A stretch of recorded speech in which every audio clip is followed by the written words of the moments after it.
मांग कर रहे हैं। ये बड़ी खबर आपके टेलीविजन स्क्रीन पर है।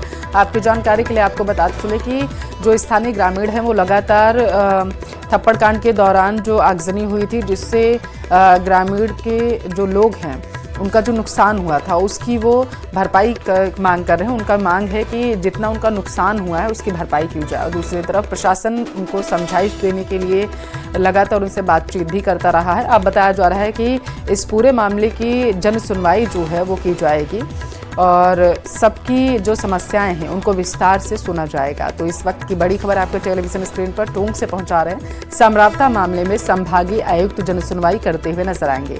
महेश शर्मा आज बताया जा रहा है कि सर्किट हाउस में जन सुनवाई करेंगे। समरावता थप्पड़ कांड और आगजनी मामले में लोगों की जो समस्याएं हैं, लोगों की क्या तकलीफ है, लोगों की पीड़ा क्या है, उसको सुनते हुए नजर आएंगे। लोगों की समस्याओं को सुनेंगे जन सुनवाई में और संभावनाएं जताई जा रही हैं कि उनका निस्तारण करने के निर्देश भी दिए जा सकते हैं। तो सरकार ने प्रशासनिक जांच कराने के निर्देश दिए थे। पुलिस पर बर्बरता और आगजनी करने का आरोप है।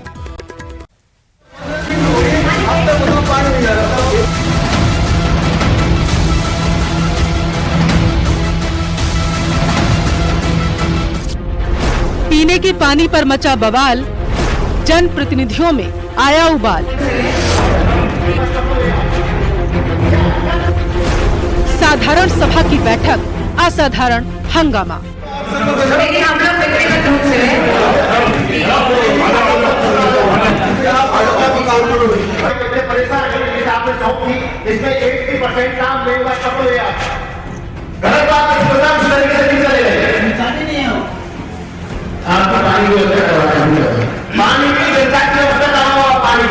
साधारण सभा की बैठक, असाधारण हंगामा।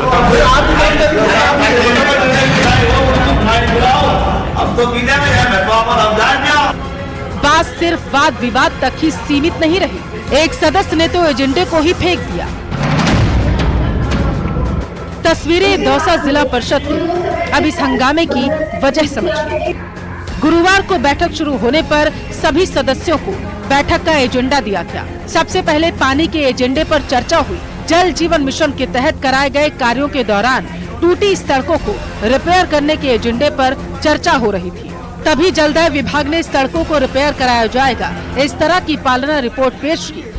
तो सदस्य ने कहा, कराया जाएगा, क्या होता है, कराया क्या, जरा यह बताइए। तभी एक जिला परिषद सदस्य ने पानी मांगा तो वहाँ पानी की व्यवस्था नहीं थी। कई बार कहने के बावजूद जब पानी नहीं आया तो जिला प्रमुख हीरालाल सैनी भड़क गए और उन्होंने कहा कि बैठक को धर्मशाला समझ रखा है, कोई व्यवस्था यहाँ पर क्यों नहीं।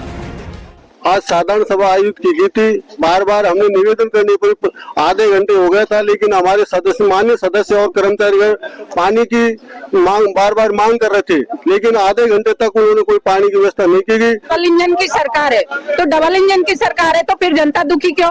हर ग्राम पंचायत ना हर 2 जिले के अंदर को पानी की समस्या की समाधान करके उनको आपूर्ति करवानी चाहिए। हंगामे के बाद बैठक दोबारा शुरू हुई। इसी बीच दौसा के नवनिर्वाचित विधायक दीनदयाल बैरवा भी बैठक में पहुंच गए, लेकिन हंगामा करने के 15 मिनट बाद जब पानी नहीं आया तो फिर से जिला प्रमुख सहित दूसरे सदस्य भी भड़क गए। बैठक छोड़कर मीटिंग हॉल से बाहर आ गए। कि जो भी जेजीएम स्कीम में जहाँ भी पाइपलाइन बिछाई गई है, किन किन घरों में नल पहुंचा है, नहीं पहुंचा, उसके लिए कमेटी गठित की गई, लेकिन कमेटी को पीएचडी विभाग से कोई सहयोग नहीं मिला। और आज हमें सीओ साहब उनके पिछले जो हमने मांगे करी थी उनके वो बता रहे थे कि हमने काम कर दिया, जबकि धरातल लेवल पे कोई काम नहीं हुआ है। बवाल के बाद जिला प्रमुख अपने कक्ष में जाकर बैठ गए। वहीं बैठक को स्थगित करने का ऐलान भी कर दिया गया। व्यवस्थाएं आपके सामने हैं, आप देख लें। हो सकता है थोड़ा सा पानी का एक इश्यू आया था, तो पानी की जो हमने बोतलें रखवाई है, थोड़ा सा 10-15 मिनट लेट हो गई, उसको लेके थोड़ा सा इश्यूज आए थे सामने। तो जैसे इश्यूज आए हमने समाधान तो कर दिया, लेकिन आप देखते हो क्या कहते हैं। काफी देर तक हंगामा और बैठक को स्थगित करने के ऐलान के बाद जिला परिषद के सीईओ नरेंद्र मीणा समझाइश करने के लिए जिला प्रमुख के पास पहुंचे, लेकिन बात नहीं बनी और बैठक शुरू नहीं हो सकी। अंत में इस बैठक को स्थगित मान लिया गया। न्यूज़ 18 राजस्थान के लिए दौसा से आशीष शर्मा की रिपोर्ट। प्रदेश में कई फर्जी विश्वविद्यालय हैं। यूजीसी से मान्यता नहीं मिलने के बावजूद ये विश्वविद्यालय बच्चों को एडमिशन देकर उनके करियर के साथ खिलवाड़ कर रहे हैं। ऐसी एक यूनिवर्सिटी पर यूजीसी का एक्शन देखने को मिला। समझिए रिपोर्ट में। छात्र अभिभावक हो जाएं खबरदार, करियर बर्बाद होने के हैं पूरे आसार। ओपीजेएस की 43,000 डिग्रियों पर लटकी तलवार।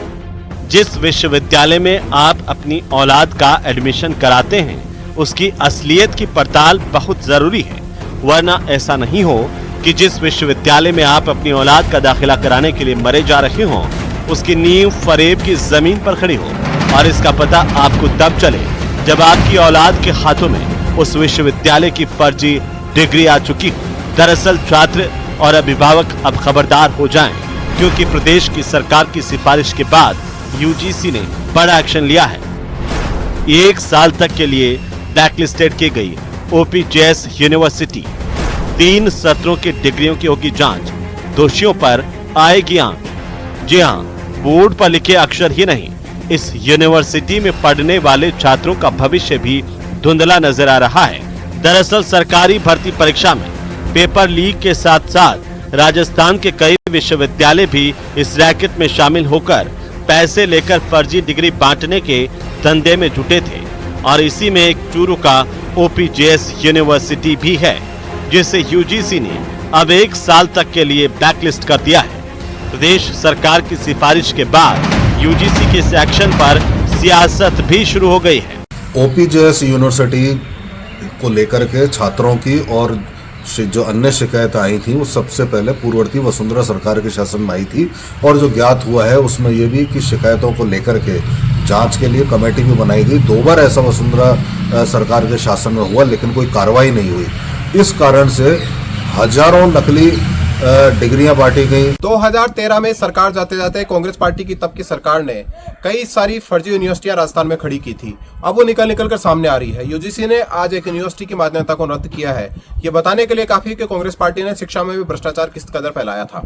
ये यूनिवर्सिटियां फर्जी डिग्री बनाकर यहाँ पर देने का काम कर रही थी। जांच में सामने आया और उसके बाद इनके ऊपर कार्रवाई हुई है। वैसे तो प्रदेश की सरकार पहले ही ओपीजेएस यूनिवर्सिटी समेत 2 फर्जी विश्वविद्यालयों पर कार्रवाई कर चुकी है। सभी कोर्स में नए नामांकन पर उच्च शिक्षा विभाग ने रोक लगाई थी। पिछले 3 सत्र में जारी की गई डिग्रियों की जांच भी की जा रही है। बताया जा रहा है कि 50,000 से कुछ लाख तक में ये डिग्रियां बेची जाती थी। Bureau report, news 18 Rajasthan. Jaipur का रुख करेंगे। विद्याधर नगर इलाके में महिला की हत्या के मामले से जुड़ा अपडेट आया है। दोनों आरोपियों के बारे में पुलिस को अहम सुराग मिला है। सीसीटीवी के आधार पर दोनों आरोपियों को दबोचा गया। वारदात का जल्द विद्याधर नगर थाना पुलिस खुलासा करेगी, ऐसी संभावनाएं हैं। बता दें कि कल शाम सी ब्लॉक में हुई थी 55 साल की सरोज देवी की हत्या। लूटपाट के इरादे से दिन दहाड़े घर में घुसकर दोनों बदमाशों ने वारदात को अंजाम दिया था। तस्वीरें देखिए, यही वो 2 बदमाश थे जो आपको अभी दिख रहे थे। इन्होंने इस महिला की हत्या कर दी थी। सरोज देवी को बेहोश कर हाथ पैर बांधकर वारदात को आरोपियों ने अंजाम दिया था। पुलिस से बचने के चक्कर में दोनों बदमाश घायल भी हुए। विद्याधर नगर थाना प्रभारी राकेश खयालिया की टीम को कामयाबी मिली है। ज्यादा जानकारी लेंगे, संवाददाता विष्णु हमारे साथ जुड़ चुके हैं। विष्णु, दोनों आरोपी दबोच लिए गए, पूछताछ की प्रक्रिया शुरू की गई।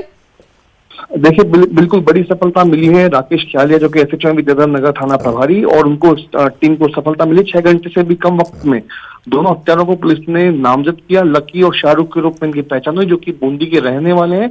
और ये सामने आया कि स्थानीय व्यक्तियों ने ही लूटपाट के इरादे से दोनों को हायर किया था। इनको रैकी करवाई थी। उसके बाद में कल विद्याधर नगर इलाके में सी ब्लॉक में सरोज देवी को अकेला पा करके ये दोनों बदमाश जो कि नशेड़ी प्रवृत्ति के हैं अंदर घुसते हैं। उसके बाद में महिला की नाक और मुंह को खींच करके उनको बेहोश कर देते हैं, जिसमें उसकी हत्या भी हो जाती है। और लूटपाट के इरादे से वहां पर कुछ रकम लेकर के वहां से लोग भागते हैं। उसके बाद जब सीसीटीवी फुटेज सामने आए और हत्या की वारदात का पता पुलिस को चला, उसके बाद पुलिस ने फुटेज के आधार पर शाहरुख और लकी को नामजद किया, उनकी पहचान की और आखिरकार दोनों को पुलिस ने दबोचा। लेकिन पुलिस से भागने के प्रयास में दोनों के पैर इस कदर जख्मी हुए कि वो संभवतः अपने लाइफ में कभी चल नहीं पाएंगे पैरों पर खड़े होकर के। तो ऐसे में और साथ में पुलिस ने 2 और लोगों को हिरासत में लिया है जिन्होंने इस पूरी प्लानिंग को अंजाम दिया था। तो ऐसे में बड़ी सफलता डीसीपी राशि डोगरा और एडिशनल डीसीपी भजन सिंह शेखावत के निर्देशन में एसएचओ राकेश चालिया की टीम को मिली है, जिन्होंने कम वक्त के अंदर इस हत्या की वारदात को सुलझाते हुए दोनों आरोपियों को गिरफ्तार किया है। जी विष्णु, हमारे समाज में अक्सर देखा गया है कि आसपास के लोगों पर इतना परिवार भरोसा कर लेता है कि अपने परिवार की पूरी जिम्मेदारी ही पड़ोसियों के बलबूते छोड़कर चले जाते हैं परिजन। और आप जो जानकारी दे रहे हैं ये बेहद हैरान करने वाली है कि आसपास के लोगों ने ही रेकी की और उसके बाद इन्हें हायर किया था। इसका मतलब उन्हें पता था कि महिला घर में अकेली है और कब अंजाम देना है। बिल्कुल, देखिए मैं आपको बताना चाहूंगा कि सी ब्लॉक विद्याधर नगर में जहां पर 55 साल की सरोज देवी अकेली रह रही थी, उनके पति दुकान करते, इकलौती बेटी की उन्होंने शादी कर दी है। तो ऐसे में जिन 2 स्थानीय व्यक्तियों ने इस पूरी रैकी करके इस हत्या की वारदात को अंजाम दिया था, लूटपाट की तो प्लानिंग को बनाया था, उनको ये अंदेशा था कि महिला घर में अकेली रहती है, पति दुकान पर जाते हैं और उनके पास काफी पैसा है और इस पैसे को जो बीमार महिला है वो कहीं ना कहीं अपने घर में ही संभाल करके रखती है। इसी इरादे से दोनों स्थानीय लोगों ने सबसे पहले बूंदी के रहने वाले शाकी को हायर किया, उनको पैसों का लालच दिया, ये नशेड़ी प्रवृत्ति के थे और उसके बाद इनको रैकी करने के बाद में घर में घुसने का टाइम भी बताया। ऐसे में दोनों जब लुटेरे अंदर गए उसके बाद सरोज देवी को अकेला पाकर के, जो कि बीमार रहती थी अक्सर, उनको हत्या कर दी और वहां से फरार हो गए। लेकिन खास बात यह है कि जिस लूट के लिए हत्या की वारदात को अंजाम दिया वहां पर उतना पैसा या रकम जितना आरोपियों ने सोची थी उनको वहां पर नहीं मिली। तो महज एक ज्यादा पैसे के संदेह में ही इस बुजुर्ग महिला को घटना को अंजाम दिया। बिल्कुल महत्वपूर्ण जानकारी आपने साझा की, बहुत शुक्रिया विष्णु।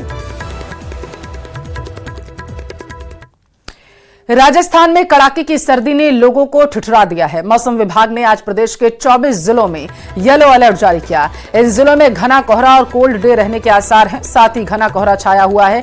कई जिलों में न्यूनतम तापमान में भारी गिरावट भी दर्ज की गई। शीतलहर ने लोगों की परेशानी बढ़ा दी। कोहरे के कारण दृश्यता जो है कम हो चुकी है, जिससे वाहन चालकों को सावधानी बरतनी पड़ रही है।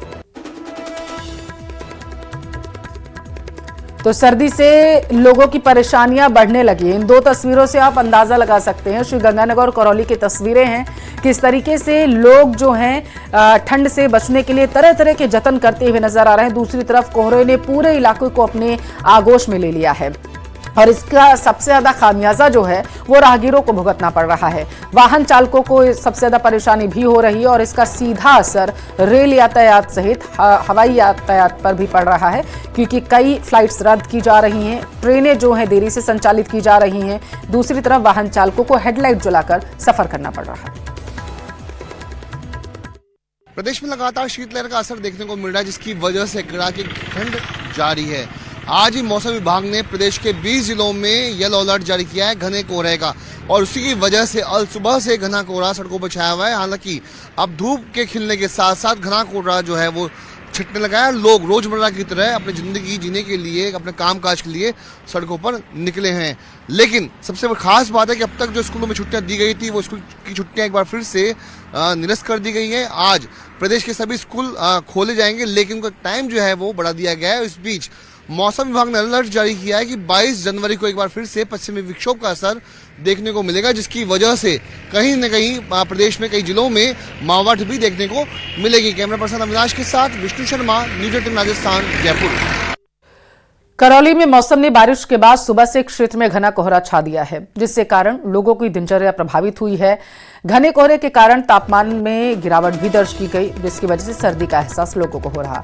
सर्दी के चलते नर्सरी से कक्षा 8 तक के विद्यालय में अवकाश घोषित कर दिया गया। कोहरे के कारण वाहन चालक और राहगीरों को भी परेशानी हो रही है।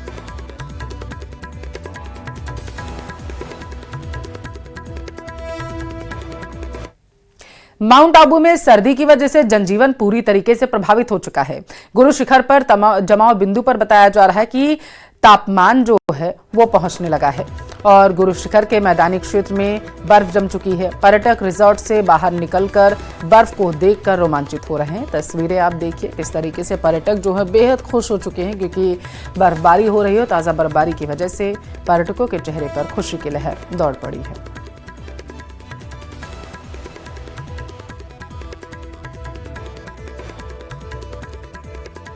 तो माउंट आबू पहुंचे पर्यटक बेहद ही खुश उस वक्त हो गए जब उन्होंने देखा कि अपने रिजॉर्ट से निकल के बाहर जो है वो बर्फबारी हुई है। हालांकि जमाव बिंदु के पास पारा पहुंच चुका है। दूसरी तरफ क्योंकि शीतलहर भी चल रही है तो उसकी वजह से लोगों को ठंड का एहसास होने लगा है। भांकरोटा हादसे के बाद प्रशासन एक्शन में है और जिस डीपीएस यूटर्न पर हादसा हुआ था उस यूटर्न को बंद किया जाएगा। भांकरोटा हादसे की जांच में एनएचएआई की इंटरनल कमेटी ने कट को खतरनाक माना है, जिसके बाद एनएचएआई के अधिकारियों ने यूटर्न को बंद करने का फैसला ले लिया है।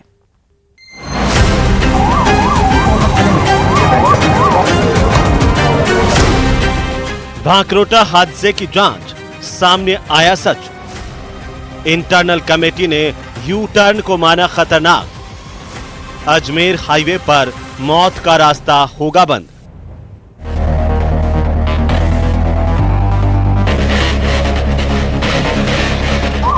जिस कट कई परिवारों को जीवन भर का दर्द दिया, उस मौत के यू टर्न को अब सदा सदा के लिए बंद कर दिया जाएगा।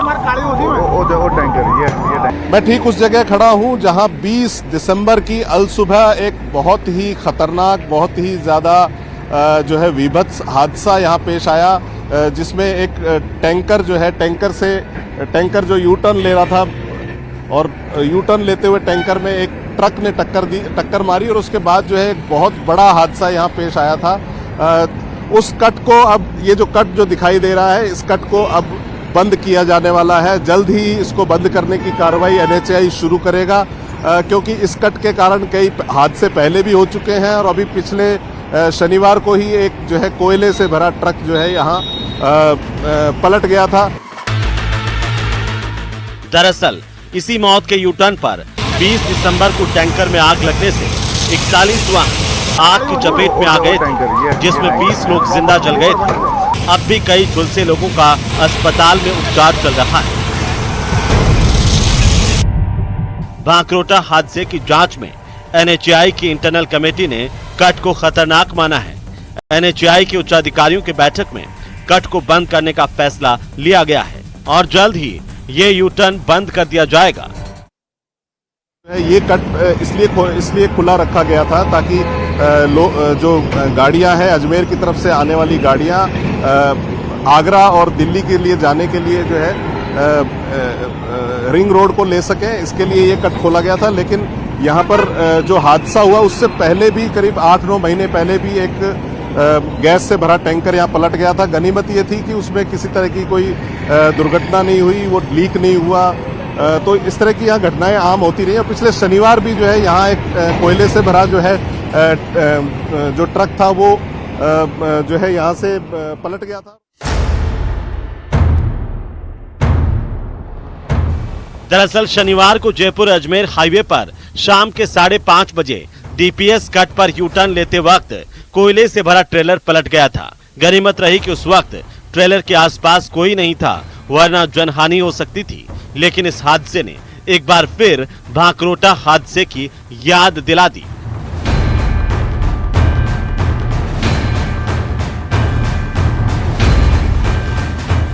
तो वहीं गुरुवार को भी भांकरोटा जैसे हादसे की तस्वीरें सामने आई। जयपुर दिल्ली हाईवे पर केमिकल से भरे टैंकर में भीषण आग लग गई।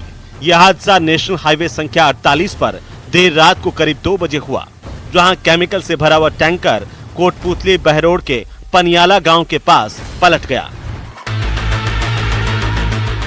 टैंकर को हाईवे से हटाने के दौरान टैंकर में भरे ज्वलनशील केमिकल में आग लग गई, जिसके वजह से एक क्रेन भी जलकर राख हो गई। साथ ही एक अन्य क्रेन को भी नुकसान पहुंचा। आग पर करीब 1 दर्जन दमकलों ने 3 घंटे की मशक्कत के बाद काबू पाया। अब ऐसे में कई हादसों के बाद हाईवे पर बने मौत के कटों को लेकर गंभीरता देखने को मिल रही है। 20 दिसंबर को भांकरोटा हादसे ने जिम्मेदारों का ध्यान अपनी ओर आकर्षित किया था, जिसके बाद शासन प्रशासन स्तर पर मामले को गंभीरता से लिया गया और अजमेर हाईवे पर बने इस कट को बंद करने का फैसला किया गया है। लेकिन अब ऐसे में कई सवाल हैं। अगर पहले ही जिम्मेदारों ने अपनी जिम्मेदारी ठीक तरीके से निभाई होती तो कई परिवारों को अपने को खोने का जख्म नहीं सहना पड़ता। NHAI ने निर्णय ले लिया है कि उस कट को बंद किया जाना है। हितेंद्र शर्मा, न्यूज़ 18, राजस्थान। उच्च शिक्षा विभाग से जुड़ी बड़ी खबर आप तक पहुंचाएंगे। राजस्थान के 3 विश्वविद्यालयों में PhD छात्रों के दाखिले पर रोक लगा दी गई। यूजीसी ने राजस्थान के 3 विश्वविद्यालयों पर रोक लगा दी है। अगले 5 सालों तक इन्हें दाखिला नहीं देने का आदेश दिया गया है। चूरू के OPJS विश्वविद्यालय और अलवर के सनराइज विश्वविद्यालय में नियमों का उल्लंघन पाया गया। झुंझुनू सिंघानिया विश्वविद्यालय में भी नियमों का उल्लंघन पाए जाने के बाद यह कार्रवाई की गई है। तीनों यूनिवर्सिटी 2025-26 से 2029-30 तक PhD में प्रवेश नहीं ले सकेंगी। छात्रों का PhD डिग्रियां देने में नियमों का उल्लंघन करने पर यूजीसी की तरफ से बड़ी कार्रवाई की गई है। यह बड़ा फैसला यूजी की तरफ से लिया गया है। तो यूजीसी की ओर से जारी नोटिस में कहा गया है कि स्थायी समिति का गठन किया गया है। समिति ने इन विश्वविद्यालयों से स्पष्टीकरण भी मांगा था, लेकिन उनकी प्रतिक्रिया संतोषजनक नहीं पाई गई। यानी उन्होंने जो जवाब दिया वो संतोषजनक नहीं था। इसके बाद यूजीसी ने PhD छात्रों का दाखिला बंद करने का फैसला किया।